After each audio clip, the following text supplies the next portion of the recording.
ബലാത്സംഗ കേസിൽ രാഹുൽ മാങ്കൂട്ടത്തിലിന്റെ അറസ്റ്റ് ഹൈക്കോടതി തടഞ്ഞു. 15-ാം തീയതി വരെയാണ് അറസ്റ്റ് ചെയ്യരുതെന്ന നിർദ്ദേശം നൽകിയിരിക്കുന്നത്. രാഹുലിന്റെ മുൻകൂർ ജാമ്യാപേക്ഷ 15-ാം തീയതി വീണ്ടും പരിഗണിക്കും. ഇതോടെ തദ്ദേശ തെരഞ്ഞെടുപ്പിന് ശേഷമാകും കേസിലെ തുടർ നടപടികൾ വരിക. അതിനിടെ രണ്ടാമത്തെ കേസിലും അറസ്റ്റ് തടയണം എന്നാവശ്യപ്പെട്ട് രാഹുൽ മാങ്കൂട്ടത്തിൽ തിരുവനന്തപുരം സെഷൻസ് കോടതിയിൽ അപേക്ഷ നൽകിയിട്ടുണ്ട്. 10 ദിവസമായിട്ടും അറസ്റ്റ് ചെയ്യാൻ കഴിയാതിരുന്നതോടെ പോലീസിനെതിരെ വിമർശനം ഇപ്പോൾ ശക്തമാവുകയാണ്. എന്നാൽ പോലീസിന്റെ നീക്കങ്ങൾ രാഹുലിന് ചോർന്ന് കിട്ടുന്നതായും വിവരമുണ്ട്. മൈസൂരുവിലും ബംഗളൂരുവിലുമായാണ് രാഹുൽ മാങ്കൂട്ടത്തിൽ ഒളിവിൽ കഴിഞ്ഞിരുന്നത്. കൂടുതൽ വിവരങ്ങളുമായി നവമി ദിനേശ് ഹൈക്കോടതിയിൽ നിന്ന്, ഒപ്പം ഡാൻ കുര്യൻ തിരുവനന്തപുരത്ത് നിന്നും ചേരുന്നു. നവമി, എന്തായാലും രാഹുലിന് വലിയൊരു ആശ്വാസമാണ് കിട്ടിയിരിക്കുന്നത് അറസ്റ്റ് കോടതി തടഞ്ഞതോടെ. എന്താണ് അറസ്റ്റ് തടയുവാനുള്ള കാരണമായിട്ട് ഹൈക്കോടതി പറഞ്ഞിട്ടുള്ളത്?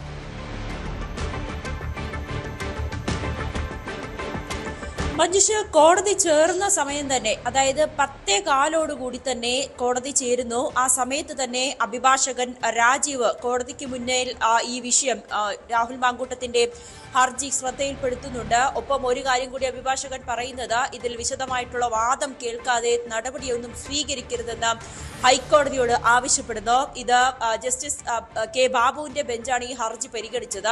അദ്ദേഹം ഈ രാഹുലിന്റെ ഹർജി ഫയലിൽ സ്വീകരിച്ച ശേഷം അദ്ദേഹം ആദ്യമായി പറഞ്ഞത്, ഇതിൽ രാഹുൽ പറയുന്നത് ഉഭയസമ്മത പ്രകാരമുള്ള ലൈംഗിക ബന്ധമെന്നാണ്. അതും അതിനോടൊപ്പം തന്നെ പറയുന്ന ചില കാര്യങ്ങളും ഏറെ ഗൗരവമുള്ളത് തന്നെയാണ്. അതുകൊണ്ട് വിശദമായിട്ടുള്ള ഒരു വാദം കേൾക്കണം.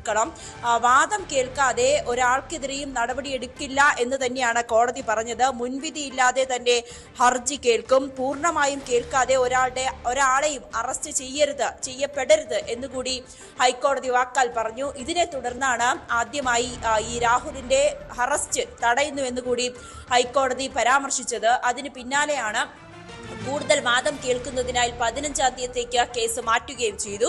അതോടൊപ്പം തന്നെ പ്രത്യേക അന്വേഷണ സംഘത്തോട്, രാഹുൽ മാങ്കൂട്ടത്തിന്റെ ഈ കേസ് അന്വേഷിക്കുന്ന പോലീസ് ഉദ്യോഗസ്ഥരോട് ഇതിന്റെ കേസ് ഡയറി ഹാജരാക്കുവാനും ആവശ്യപ്പെടുന്നുണ്ട്. അതിൽ പരാതിക്കാരി എന്തൊക്കെ കാര്യങ്ങളാണ് പറയുന്നത്, രാഹുൽ മാങ്കൂട്ടത്തിനെതിരെ എന്തൊക്കെ തെളിവുകളാണ് അന്വേഷണ സംഘം ശേഖരിച്ചിട്ടുള്ളത്, ഇതെല്ലാം കൃത്യമായി തന്നെ ഹൈക്കോടതിക്ക് അറിയണം. അതിനുവേണ്ടി കേസിൻ അന്വേഷണ ഡയറി കൂടി ഹാജരാക്കാൻ പ്രത്യേക അന്വേഷണ സംഘത്തോട് ആവശ്യപ്പെടുകയും ചെയ്യുന്നുണ്ട്.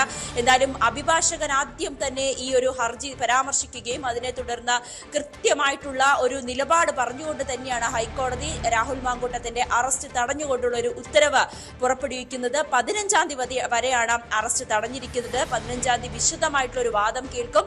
അപ്പോൾ രാഹുൽ മാങ്കൂട്ടത്തിനും പ്രോസിക്യൂഷനും സർക്കാരിനും ഒക്കെ വിശദമായിട്ട് ഈ കേസിൽ വാദം നടത്താമെന്ന് കൂടി ഹൈക്കോടതി പറയുന്നുണ്ട്. ഹൈക്കോടതിക്ക് ചില കാര്യങ്ങൾ ഇതിൽ വിശദമായി അറിയേണ്ടതുണ്ട്.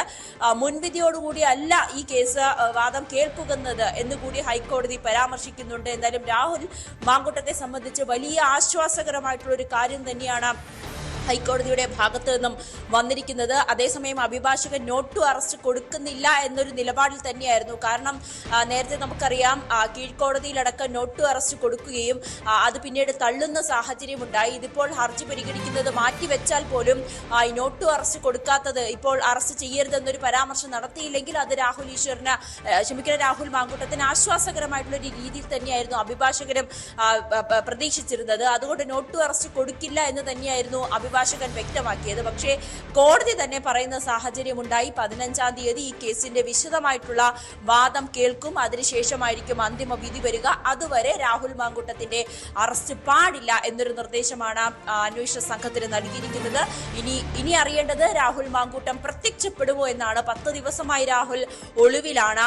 ഇനി പ്രത്യക്ഷപ്പെടുമോ, വീണ്ടും പാലക്കാട് സജീവമാകുമോ, കേരളത്തിലേക്ക് തിരിച്ചെത്തുമോ, അങ്ങനെയുള്ള ചോദ്യങ്ങളാണ് തന്നെയാണ്. അത് മാത്രമല്ല, രണ്ടാമത് മറ്റൊരു കേസ് കൂടി, മറ്റൊരു FIR കൂടി രാഹുൽ മാങ്കൂട്ടത്തിനെതിരെ രജിസ്റ്റർ ചെയ്തിട്ടുണ്ട്. അതിന്റെ വിവരങ്ങളുമായി ഡാൻ കുര്യൻ ചേരുകയാണ്. ഡാൻ, രണ്ടാമത്തെ FIR രജിസ്റ്റർ ചെയ്തിട്ട് കുറച്ച് ദിവസങ്ങളായി. പക്ഷേ ആ പരാതി കൊടുത്ത പെൺകുട്ടി ഇതുവരെ മൊഴി നൽകിയിട്ടില്ലല്ലോ. ഇത് രാഹുൽ മാങ്കൂട്ടത്തിൽ ആശ്വാസമായിട്ടുണ്ടല്ലോ. അതുകൊണ്ടാണല്ലോ ഇപ്പോൾ കോടതിയിൽ, സെഷൻസ് കോടതിയിൽ മുൻകൂർ ജാമ്യാപേക്ഷ നൽകിയിട്ടുള്ളതും. ഈ മുൻകൂർ ജാമ്യാപേക്ഷ ഇന്ന് കോടതി പരിഗണിക്കുമോ?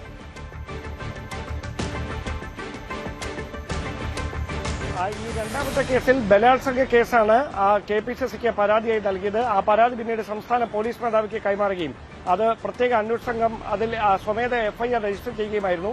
ആ കേസിലാണ് രാഹുൽ മാങ്കൂട്ടത്തിനെതിരെ യുവതി മൊഴി നൽകാൻ വീണ്ടും സാവകാശം തേടിയിരിക്കുന്നതിനിടയിൽ രാഹുൽ മാങ്കൂട്ടത്തിൽ ഒരു പ്രിക്കോഷൻ എന്ന വണ്ണം കൃത്യമായി തന്നെ മുൻകൂർ ജാമ്യാപേക്ഷയുമായി തിരുവനന്തപുരം സെഷൻസ് കോടതിയെ സമീപിക്കുന്നത്. ഇപ്പോൾ നമുക്ക് ലഭിക്കുന്ന വിവരങ്ങൾ അനുസരിച്ച് ഫാസ്റ്റ് ട്രാക്ക് കോടതി 3 നിലവിൽ ഈ കേസ് പരിഗണിക്കുകയാണ്, ഹർജി പരിഗണിക്കുകയാണെന്നാണ് അറിയാൻ കഴിയുന്നത്. അങ്ങനെയാണെങ്കിൽ അല്പസമയത്തിനകം ഇതിൽ തീരുമാനം അറിയാം. എന്തായാലും നിയമപരമായി രാഹുൽ മാങ്കൂട്ടത്തിന് അനുകൂലമായ ഒരു തീരുമാനം കോടതിയുടെ ഭാഗത്തുനിന്ന് ഉണ്ടാകാനാണ് സാധ്യത. കാരണം അത് ഈ പരാതിക്കാരി നേരിട്ട് അന്വേഷണ സംഘത്തിന് മൊഴി നൽകുകയോ അന്വേഷണ സംഘം ആ മൊഴി ഔദ്യോഗികമായി രേഖപ്പെടുത്തുകയോ അതിനുശേഷം 164 സ്റ്റേറ്റ്മെന്റ് മജിസ്ട്രേറ്റിന് മുമ്പിൽ രഹസ്യമൊഴിയായി യുവതി കൈമാറുകയോ ചെയ്യുമ്പോൾ മാത്രമാണ് അതിനൊരു നിയമസാധുത കൈവരിക. അതുവരെ അതൊരു ആരോപണം മാത്രമായിരിക്കും. ആ ആരോപണത്തെ അത് രാഷ്ട്രീയ പ്രേരിതമെന്നൊക്കെ പറഞ്ഞ് നേരിടാനുള്ള ശ്രമങ്ങൾ നേരത്തെ മുതൽ തന്നെ രാഹുൽ മാങ്കൂട്ടത്തിൽ ആരംഭിച്ചിരുന്നു. അതിനിടയിലാണ് ഇപ്പോൾ ഈ കേസിൽ അറസ്റ്റ് തടയണമെന്ന് ആവശ്യപ്പെട്ടുകൊണ്ടുള്ള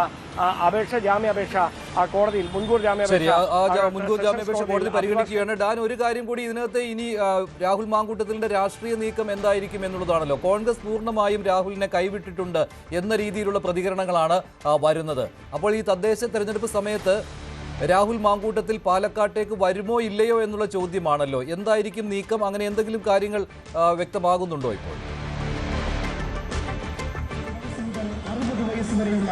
രാഹുൽ മാങ്കൂട്ടത്തിൽ പാലക്കാട് എത്തിയാലും എത്തിയില്ലെങ്കിലും കോൺഗ്രസിനെ സംബന്ധിച്ച് രാഹുൽ മാങ്കൂട്ടത്തിലുമായുള്ള ബന്ധം പൊക്കിൾക്കൊടി ബന്ധം മുരളീധരന്റെ ഭാഷയിൽ ആ ബന്ധം പൂർണ്ണമായി അർത്ഥം മാറ്റിയിരിക്കണം. അതുകൊണ്ട് രാഹുൽ മാങ്കൂട്ടത്തിന്റെ പരസ്യമായി അനുകൂലിച്ചുകൊണ്ടോ എതിർത്തുകൊണ്ടോ ഒന്നും കോൺഗ്രസിന്റെ ഒരു നേതാക്കളും ഇനി ഔദ്യോഗികമായ ഒരു പ്രതികരണം നടത്തത്തില്ല.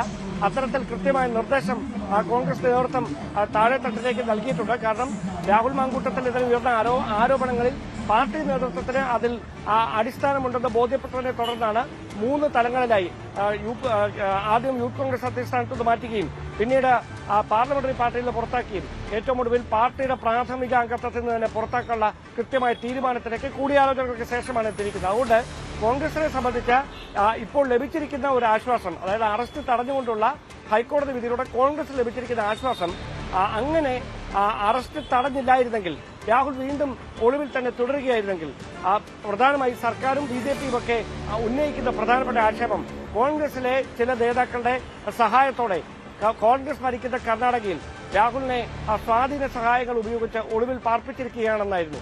അതിന് കൃത്യമായി മറുപടി നൽകാൻ കോൺഗ്രസ് നേതൃത്വം നന്നേ വിയർപ്പൊടുക്കേണ്ടി വരുമായിരുന്നു. എന്തായാലും അതിൽ നിന്നൊരു ആശ്വാസം വന്നിരിക്കുന്നത്. കാരണം ഇനി രാഹുൽ പുറത്തു വന്നാലും ഒളിവിലിരുന്നാലും അതിന്റെ ഉത്തരവാദിത്വം രാഹുലിന് മാത്രമാണ്. അതിനപ്പുറത്തേക്ക് പാർട്ടിക്ക് അതിന് കൃത്യമായി മറുപടി പറയേണ്ട ഒരു കാര്യമില്ല. എന്തായാലും അത് ഇനി തെരഞ്ഞെടുപ്പ് രംഗമാണ്. തെരഞ്ഞെടുപ്പിന് 2 ദിവസം മാത്രമാണ് ബാക്കി നിൽക്കുന്നത്.